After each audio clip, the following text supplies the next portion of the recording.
তো আজকের এই ভিডিওতে আমি আপনাদের এক্সপ্লেন করতে যাচ্ছি ২০২৫ সালে রিলিজ হওয়া বাংলা সিরিজ 'আঁকা'।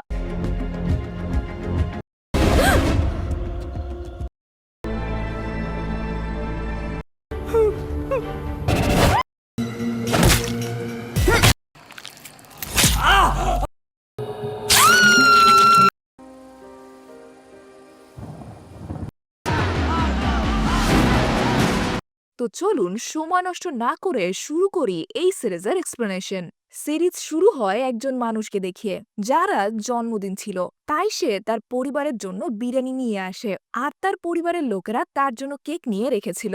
এরপর সবাই মিলে তার জন্মদিন সেলিব্রেট করতে শুরু করে। সেই লোকটির পরিবারে ছিল তার স্ত্রী আর ৩ সন্তান।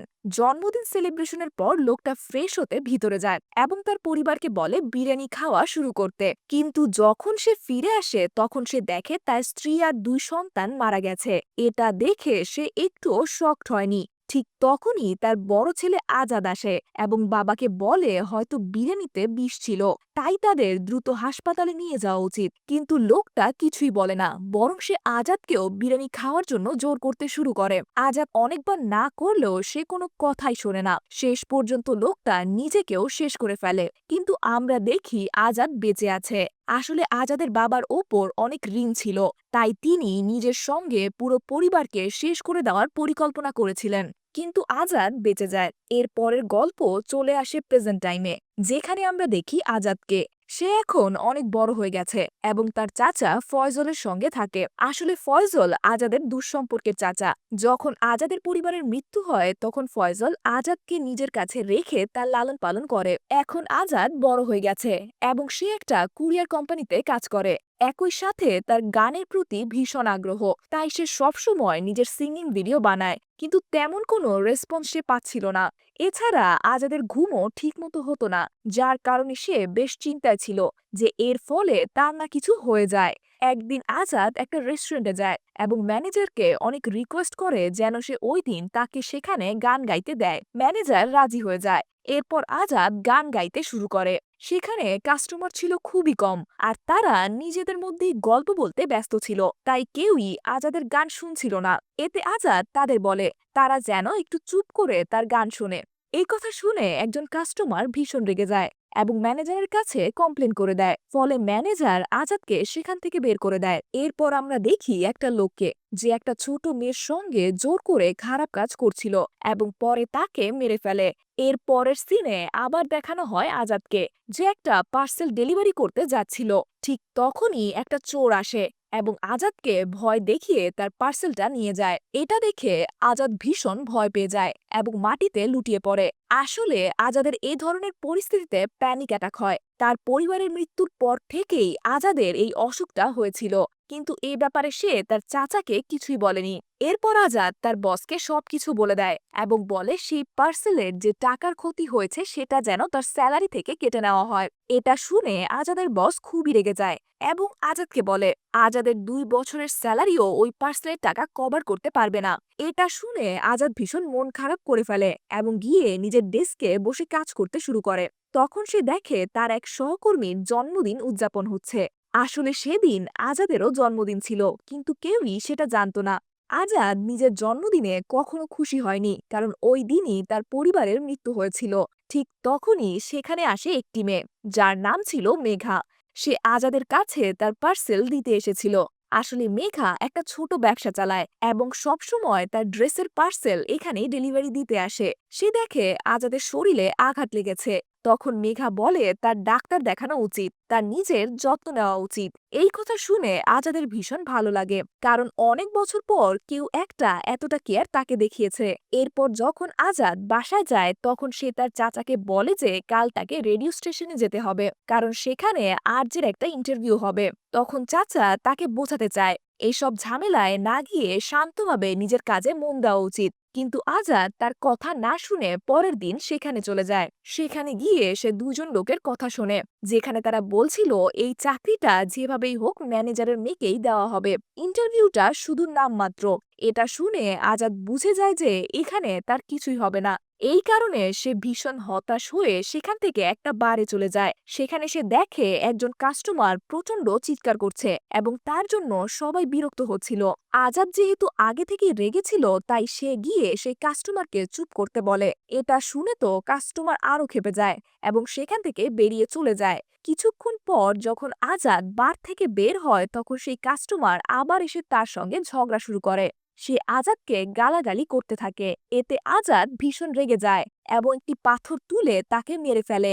এখানে আমরা জানতে পারি যে সেই কাস্টমার আর কেউই নয়, বরং কয়দিন আগে যে লোকটি একটা মেয়ের সঙ্গে জোর করে খারাপ কাজ করেছিল সেই লোক। পরের সিনে আমরা দেখতে পাই আজাদের হুঁশ ফিরেছে। সে বুঝতে পারে গতরাতে সে একজন মানুষকে মেরে ফেলেছে।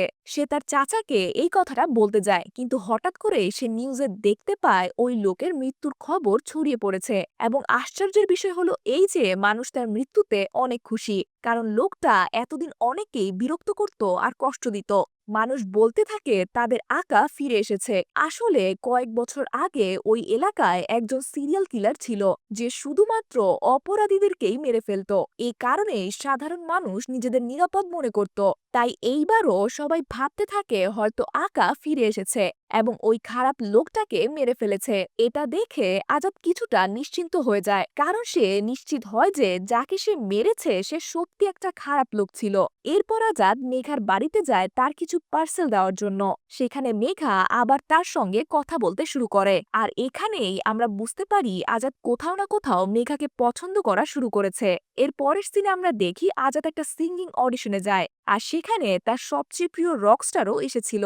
আজাদ তাকে দেখে ভীষণ খুশি হয়ে যায়, কারণ সে ছিল সেই রকস্টারের অনেক বড় ফ্যান। সে তার সামনে গান গাইতে শুরু করে, কিন্তু সেই রকস্টার মাঝপথেই আজাদকে থামিয়ে দেয় এবং ভীষণভাবে অপমান করে। এটা দেখে আজাদের ভীষণ মন খারাপ হয়। ঘরে ফিরে এসে সে তার সব পোস্টার ছিঁড়ে ফেলে। একই সাথে নিজের গিটারটাও সে ভেঙে ফেলে এবং সিদ্ধান্ত নেয় আজ থেকে আর কখনোই সে গান গাইবে না। ঠিক তখনই সেখানে ফয়জল আসে। সে আজাদকে এতটা ভেঙে পড়তে দেখে বোঝাতে থাকে, আজাদকে নিজের ওপর বিশ্বাস রাখতে বলে। আসলে ফয়জল সবসময় আজাদের সঙ্গে ঝগড়া করলেও সে আসলে আজাদকে খুবই ভালোবাসতো, কারণ ফয়জলের জীবনে আজাদের বাইরে আর কেউই ছিল না। ফয়জলের কথা আজাদ বুঝে যায়।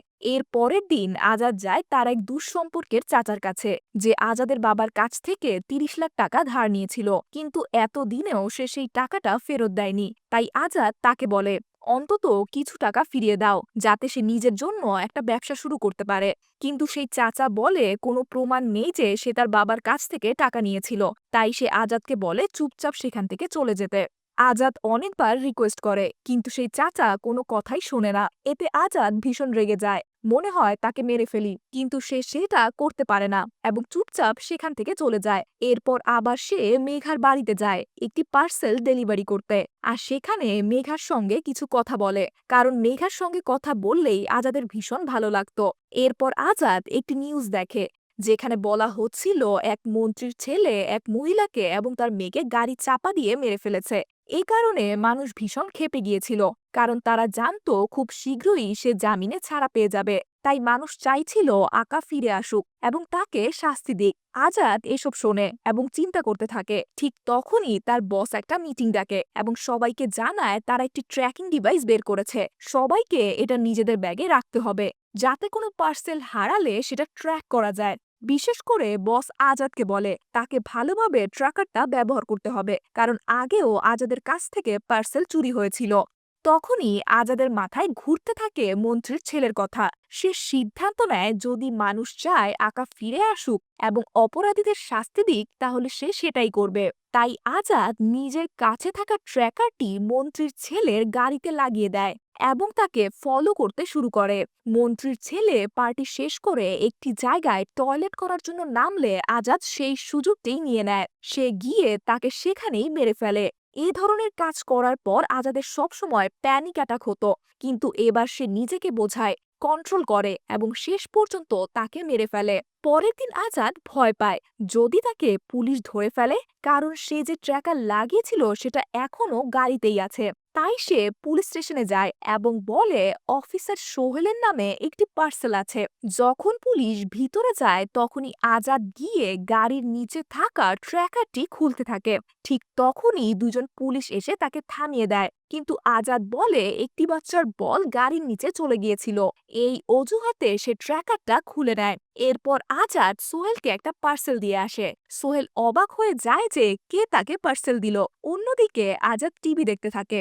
মানুষ মন্ত্রীর ছেলের মৃত্যুর খবর শুনে খুবই খুশি হয়েছে। তাদের মনে হচ্ছে তার এই শাস্তিই হওয়া উচিত ছিল। এটা দেখে আজাদ বুঝে যায় তার জন্ম হয়েছে মানুষের ভালো করার জন্য। তাকে অপরাধীদের শাস্তি দিতে হবে। এরপর আমরা দেখি সোহেল এবং তার স্ত্রী স্নেহাকে। তারা ভীষণ খুশি ছিল কারণ তারা সেদিন একটা পার্টিতে যাচ্ছিল। সেখানে আমরা জানতে পারি স্নেহা নতুন একটা ব্যবসা শুরু করেছে, যেখানে সে নবজাতক শিশুদের জন্য মায়ের দুধ সরবরাহ করত। এই কারণে সে অনেক প্রশংসাও পাচ্ছিল। তারপর তারা দুজন পার্টিতে চলে যায়। আসলে এটি ছিল সোহেলের সিনিয়রের বিদায় অনুষ্ঠান, কারণ তিনি খুব শীঘ্রই রিটায়ার করতে যাচ্ছিলেন আর সোহেল তাকে ভীষণ সম্মান করত। এরপর আবার আজাদ মেঘার সঙ্গে দেখা করতে যায়। সেখানে মেঘা তার জন্য চা বানায়। এটা দেখে তো মেঘার মা ভীষণ অবাক হয়ে যায়। আসলে মেঘাও কোথাও না কোথাও আজাদকে পছন্দ করা শুরু করেছিল। এরপর আজাদ মার্কেটে যায় এবং ব্ল্যাক মার্কেট থেকে অনেকগুলো সিম কার্ড কিনে আনে। তো সে সেই সিম কার্ড দিয়ে একটি অ্যাকাউন্ট খুলে আকার নামে, যেখানে কিছু মানুষ তার প্রশংসা করছিল, আবার কিছু মানুষ তার সমালোচনাও করছিল। একই সাথে কিছু মানুষ নিজেদের সমস্যার কথা আকাকে জানাচ্ছিল। তখন আজাদ দেখে খালিদ নামের একজন লোক আছে। আসলে তার একটি গার্লফ্রেন্ড ছিল, যে চেয়েছিল খালিদ তাকে বিয়ে করুক, না হলে সে মিডিয়ার সামনে গিয়ে তার অ্যাফেয়ারের কথা বলে দেবে। এটা শুনে খালিদের ভীষণ রাগ হয় এবং সে মেয়েটাকে সেখানেই মেরে ফেলে, আর এমন ভাবে সাজায় যে যেন মেয়েটা আত্মহত্যা করেছে। কিন্তু কিছু লোকের দৃঢ় বিশ্বাস ছিল যে খালিদই মেয়েটাকে হত্যা করেছে, তাই তারা চেয়েছিল খালিদের শাস্তি হোক। অন্যদিকে আমরা দেখি সোহেল আকাকে নিয়েই ইনভেস্টিগেশন করছিল। এরপর আজাদকে দেখা যায় আবারও মেঘার বাড়িতে একটা পার্সেল নিয়ে আসতে। কিন্তু যখন সে মেঘার সাথে আকাকে নিয়ে কথা বলতে থাকে তখন সে জানতে পারে মেঘা মোটেও আকাকে পছন্দ করে না, কারণ তার মতে কাউকে কখনো আইন নিজের হাতে নেওয়া উচিত নয়। এইসব শোনার পর আজাদ ওখান থেকে বেরিয়ে আসে এবং তার প্যানিক অ্যাটাক শুরু হয়ে যায় আর সে হঠাৎ করে মাটিতে পড়ে যায়। এটা দেখে মেঘা তাকে হাসপাতালে নিয়ে যায়। এরপর সে আজাদের চাচাকেও খবর দিয়ে সেখানে ডাকে এবং এখানেই মেঘা আজাদের অতীতের কথা জানতে পারে, কিভাবে তার পরিবারের মৃত্যু হয়েছিল। এটা শুনে মেঘার আজাদের জন্য খুবই খারাপ লাগে। এরপর আমরা দেখি আজাদ খালিদের বাড়ির বাইরে ঘুরছিল, মানে আজাদের পরবর্তী টার্গেট এখন খালিদ। সুযোগ বুঝে আজাদ খালিদের ওয়াচম্যানকে অচেতন করে ফেলে এবং বাড়ির ভিতরে চলে যায়। সেখানে সে দেখে সুইটি নামের একটা মেয়ে আছে। এর আগে আজাদ কিছু বলতে পারে সেখানে খালিদ চলে আসে এবং আজাদের দিকে বন্দুক তাক করে বলে সে কে। খালিদ আজাদকে আরো বলে কিছুক্ষণের মধ্যে তার লোকেরা এখানে চলে আসবে এবং আজাদকে মেরে ফেলবে। ততক্ষণ পর্যন্ত আজাদকে গান গাইতে হবে, কারণ খালিদ আগেও আজাদের গান গাওয়ার ভিডিও দেখেছিল। আজাদ তখন ভয়ে ভয়ে গান গাইতে শুরু করে। ঠিক তখনই খালিদ সুইটির সাথে জোর জবরদস্তি শুরু করে। সুইটি তাকে থামানোর চেষ্টা করছিল, কিন্তু খালিদ কিছুই শুনছিল না। এতে সুইটি রেগে গিয়ে খালিদের হাত থেকে বন্দুক কেড়ে নেয়। সে খালিদকে গুলি করতে চাইছিল, কিন্তু তার ভেতরে এতটা সাহস ছিল না যে সে তাকে গুলি করবে। তখন আজাদ তাকে বলে আমার দড়ি খুলে দাও। সুইটি তখন তাই করে এবং আজাদকে খুলে দেয়। আজাদ ছাড়া পেয়ে খালিদকে গুলি করে হত্যা করে। এরপর সে সুইটিকে নিয়ে সেখান থেকে বেরিয়ে আসে, কিন্তু তার মাথায় একটা কথা ঘুরপাক খেতে থাকে। সুইটি তাকে দেখে ফেলেছে, তাই সুইটিকে তাকে মেরে ফেলতে হবে, না হলে সুইটি তার আসল পরিচয় সবাইকে জানিয়ে দেবে। কিন্তু সুইটি আজাদকে আশ্বস্ত করে বলে যে সে কারো কাছে তার কথা বলবে না, এমনকি পুলিশ যদি তাকে কিছু জিজ্ঞাসা করে তাহলে সে ভুল তথ্য দিয়ে দেবে। এটা শুনে আজাদ তার উপর ভরসা করে এবং তাকে জীবিত ছেড়ে দেয়। পরের দিন স্নেহা সোহেলকে জানায় যে সে প্রেগনেন্ট। এটা শুনে সোহেল খুবই খুশি হয়ে যায়। এরপর সোহেলের সিনিয়র তাকে বলে দ্রুত আঁকার কেসটা সলভ করতে হবে, না হলে পরে এই কেস অনেক বড় আকার নেবে। এতে সোহেল বলে সে কেস সলভ করতে চায়, কিন্তু কোনো ক্লুই সে পাচ্ছে না। এরপর সোহেল সুইটিকে জিজ্ঞাসাবাদ করতে যায়, কিন্তু সুইটি সব ভুল তথ্য দিয়ে দেয়। এতে সোহেল আরো বেশি কনফিউজড হয়ে যায়। এদিকে আজাদ দেখে সে অনেক মানুষের ভালোবাসা পাচ্ছে, কারণ খালিদের মৃত্যুর পর অনেকে খুশি হয়ে গিয়েছে। যদিও কিছু মানুষের মতে আকা যা করছে তা পুরোপুরি ভুল। পরের দিন খবর আসে যে স্নেহার যে বেবি মিল্ক বিজনেস ছিল সেটির কারণে অনেক শিশুর মৃত্যু হয়েছে, হয়তো সেই দুধে কিছু মিশ্রিত ছিল। এই খবর জানার পর স্নেহা ভীষণ ভেঙে পড়ে, কিন্তু সোহেল তাকে বুঝিয়ে বলে যে সে যেন চিন্তা না করে এবং কিছুদিনের জন্য সোশ্যাল মিডিয়া থেকে দূরে থাকে, ততদিনে সে এই বিষয়টা শান্ত করে ফেলবে। অন্যদিকে আজাদ একটা বাইক কিনে নেয়, কারণ সে যে আকা নামের পেজ খুলেছিল সেখানে অনেক মানুষ তাকে সাপোর্ট করছিল এবং তাকে ফান্ড পাঠাচ্ছিল, যার কারণে আজাদের হাতে অনেক কিছু টাকা এসে গিয়েছিল। তাই সে তার চাচাকে বলে যে সে অনলাইনে একটা জব খুঁজে পেয়েছে যেখানে তাকে ভালো অঙ্কের টাকা দেওয়া হয়। এটা শুনে তো চাচা ভীষণ খুশি হয়ে যায়। এখন আজাদ আর মেঘা অনেক সময় একসাথে কাটাতো, তাই মেঘা আজাদকে ডাক্তার দেখাতে নিয়ে যায় যেন তার প্যানিক অ্যাটাকের কোনো সমাধান পাওয়া যায়। সেখানে ডাক্তার আজাদকে বলে যে সে যেন বেশি বাইক না চালায়, কিন্তু আজাদ বলে তার কাজটাই ওটা। এটা শুনে ডাক্তার তাকে কিছু ওষুধ দেয় এবং সতর্ক করে যে বাইক চালানো কমাতে হবে, কারণ ড্রাইভিং করার সময় যদি হঠাৎ প্যানিক অ্যাটাক হয় তবে সে আহত হতে পারে, তেমনি অন্যদেরও দুর্ঘটনা হতে পারে। পরের দিন পুলিশ নিউজে জানায় যে তাদের কাছে আকার বিরুদ্ধে অনেক প্রমাণ আছে এবং এখন তারা বুঝে যাবে আসল আকাকে। এটা শুনে আজাদ ভীষণ ভয় পেয়ে যায়। ঠিক তখনই আজাদের কাছে একটা ভিডিও আসে যা ছিল খালিদের ভিডিও, আর তাতে জানা যায় যে খালিদ এখনো বেঁচে আছে। একই সাথে আজাদের কাছে একজনের মেসেজও আসে যেখানে লেখা ছিল খালিদ তাকে বলে দিয়েছে আকা দেখতে কেমন এবং তার কাছে আকার একটি স্কেচও আছে। তাই যদি আকা চায় সেই স্কেচ পুলিশ না পাক তবে তাকে তার জন্য একটি কাজ করতে হবে।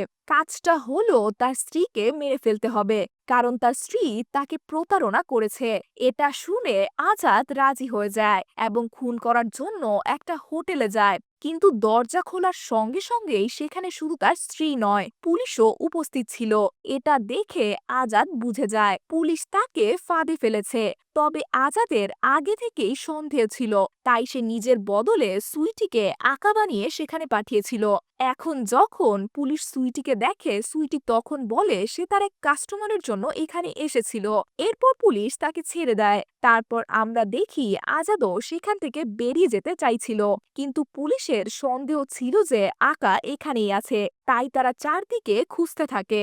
তখন আজাদ তার আকার অ্যাকাউন্ট থেকে লোকজনকে জানিয়ে দেয় যে সে একটা হোটেলে ফেঁসে গেছে এবং পুলিশ তাকে ধরতে যাচ্ছে। এটা শুনে সঙ্গে সঙ্গে অনেক লোকজন সেখানে জড়ো হয়ে যায় এবং পুলিশকে বলতে থাকে আকাকে বেরিয়ে যেতে দিতে। এই সুযোগে আজাদও সেখান থেকে বেরিয়ে যায় এবং পুলিশের ফাঁদ থেকে বেঁচে যায়। পরের দিন সোহেল জানতে পারে স্নেহার নামে গ্রেফতারি পরোয়ানা জারি হয়েছে। তার সিনিয়র বলে তারা অনেক চেষ্টা করেছে বিষয়টা থামাতে, কিন্তু স্নেহার প্রোডাক্টের কারণে আরো 3টে শিশুর মৃত্যু হয়েছে, তাই স্নেহাকে গ্রেফতার করতেই হবে। এটা শুনে সোহেল ভীষণ দুশ্চিন্তায় পড়ে যায়। সে স্নেহাকে বোঝাতে থাকে যে সব ঠিক হয়ে যাবে, তবে স্নেহার কাছে বারবার একজনের মেসেজ আসছিল যা সে সোহেলকে দেখায়নি। এরপর স্নেহা এক ব্যক্তির সঙ্গে দেখা করতে যায় যে আর কেউই নয় আজাদ, যে আকাশে যে এসেছিল। এখানে আমরা জানতে পারি আকাশ স্নেহাকে মেসেজ করছিল যে তার কাছে প্রমাণ আছে স্নেহা তার প্রোডাক্টে কি স্ক্যাম করেছে, যার কারণে বাচ্চারা মারা গেছে। এটা শুনেই স্নেহা তার সঙ্গে দেখা করতে এসেছিল। এরপর আকাশ স্নেহাকে অপহরণ করে নেয় এবং তাকে মেরে ফেলে। সেই খুনের ভিডিও বানিয়ে সে পেজে আপলোড করে। এটা দেখে সোহেলের ভীষণ খারাপ লাগে, কারণ তার স্ত্রীকে নির্মমভাবে হত্যা করা হয়েছে আর তখন সে প্রেগনেন্টও ছিল। তাই সোহেল ঠিক করে নেয় সে এই আকাকে কোনোভাবেই ছেড়ে দেবে না। পরের দিন মেঘার জন্মদিন ছিল। আজাদ তাকে একটি বিশেষ জায়গায় নিয়ে যায় যেখানে সে ছোটবেলায় যাওয়া আসা করত। সেখানে সে মেঘাকে প্রপোজ করে এটা শুনে মেঘাও ভীষণ খুশি হয়ে যায় এবং হ্যাঁ বলে দেয়। এরপর মেঘা যখন বাড়ি ফিরছিল তখন তার কাছে দুটো চোর আসে এবং তার ব্যাগ ছিনিয়ে নেওয়ার চেষ্টা করে। মেঘা তাদের থামাতে গেলে তারা মেঘাকে টেনে হিঁচড়ে ফেলে দেয়, এতে মেঘা মারাত্মকভাবে আহত হয়। যখন আজাদ এই ব্যাপারে জানতে পারে তখন সে সিসিটিভি ফুটেজ বের করে আনে আর চোর দুটোকে চিনে ফেলে তাদের দুজনকেই মেরে ফেলে এবং তার পেজে লিখে দেয় যে যদি ভবিষ্যতে কেউ চুরি করার চেষ্টা করে তাহলে তাদের অবস্থা এমনই হবে। এদিকে যখন সোহেল জানতে পারে যে দুজন চোরকেও হত্যা করা হয়েছে তখন সে সেখানে গিয়ে তদন্ত শুরু করে দেয় এবং একটি ঘড়ি খুঁজে পায়। এখান থেকেই সোহেলের হাতে একটি ক্লু চলে আসে এবং সে খোঁজা শুরু করে দেয় যে এই ঘড়িটি কার। অন্যদিকে আজাদও বুঝতে পারে যে তার ঘড়ি নেই, তাই সে ভীষণ আতঙ্কিত হয়ে পড়ে এবং আবারও তার প্যানিক অ্যাটাক শুরু হয়ে যায়। ফলে সে সেখানেই পড়ে যায়। তখন আশেপাশের লোকেরা তাকে হাসপাতালে নিয়ে যায় এবং তার চাচাকে খবর দেয়। এরপর চাচা মেঘাকে কল করে হাসপাতালে আসতে বলে। এদিকে তার চাচা আজাদের মোবাইল দেখতে গিয়ে দেখে যে সেখানে আকা নামের একটা অ্যাকাউন্ট খোলা আছে। এটা দেখে সে বুঝে যায় যে আকা আর কেউই নয়, আজাদ নিজেই। কিন্তু পুলিশ আকাকে ট্র্যাক করছিল আর মোবাইল অনেকক্ষণ অন থাকার কারণে হাসপাতালের লোকেশন পুলিশ পেয়ে যায়। তখন আজাদের মোবাইল তার চাচার কাছেই ছিল। এটা দেখে পুলিশ ভেবে নেয় যে আজাদের চাচাই আকা, তাই তারা তাকে ধরে ফেলে। এরপর সোহেল তাকে থানায় না গিয়ে নিজের বাড়িতে নিয়ে আসে এবং প্রচন্ড নির্যাতন শুরু করে। এতটাই নির্যাতন করে যে শেষ পর্যন্ত চাচা মারা যায়। ঠিক তখনই সোহেলের সিনিয়র সেখানে চলে আসে এবং সে রক্ত পড়ে থাকতে দেখে। তখন সোহেল বলে যে এটা তারই রক্ত, সে আঘাত পেয়েছে। কিন্তু তখন সিনিয়র বলে তার মনে হয় ওই বুড়ো মানুষ এতগুলো মানুষকে খুন করতে পারে না, কিন্তু ততক্ষণে তো সোহেল তাকে মেরে ফেলেছে। এরপর আমরা দেখি মেঘা নিউজে দেখে যে পুলিশ আকার ঘড়ি পেয়ে গেছে আর ঘড়িটা দেখে সে বুঝে ফেলে এটা আজাদের ঘড়ি। এখানেই মেঘা জেনে যায় যে আজাদই আসল আকা। এদিকে যখন আজাদের জ্ঞান ফেরে তখন সে তার চাচার লাশ দেখে ভেঙে পড়ে, কারণ চাচাই ছিল তার একমাত্র আপনজন যে তাকে লালন পালন করেছিল। তাই আজাদের খুবই খারাপ লাগে। অন্যদিকে আমরা দেখি সোহেল সুইটিকে প্রচন্ড নির্যাতন করছে এবং জিজ্ঞাসা করছে আকাকে, কিন্তু সুইটি কিছুই বলে না। আর এখানেই আমরা জানতে পারি যে সোহেলের সিনিয়রই আসল আকা, যে 25 বছর আগে অপরাধীদের শেষ করত। সে বলে নতুন শয়তানকে মারতে হলে পুরনো শয়তানকে ফিরতে হবে, অর্থাৎ সে আজাদকে এবার শেষ করার জন্য ফিরে এসেছে। এরপর আমরা দেখি আজাদ মেঘাকেও মেরে ফেলেছে, কারণ মেঘা আজাদের সত্যিটা জেনে গিয়েছিল এবং পুলিশের কাছে যেতে চাইছিল। কিন্তু আজাদ সেটা চায়নি। তার বিশ্বাস ছিল সেই মানুষের রক্ষক এবং মানুষকে বাঁচাতে হলে যে কোনো কিছু করতে হবে। আর সেই কারণেই সে নিজের ভালোবাসা মেঘাকেও হত্যা করে, যেন সে নিজের দায়িত্ব পালন করতে পারে। আর এখানেই এই সিরিজটা শেষ হয়ে যায়। এটাই ছিল আকা সিরিজের কাহিনী। যদি আপনাদের এই সিরিজের এক্সপ্লেনেশনটা ভালো লেগে থাকে তাহলে ভিডিওটি লাইক করে দিন আর কমেন্ট করতে ভুলবেন না। আর চ্যানেলে যদি নতুন হন তাহলে অবশ্যই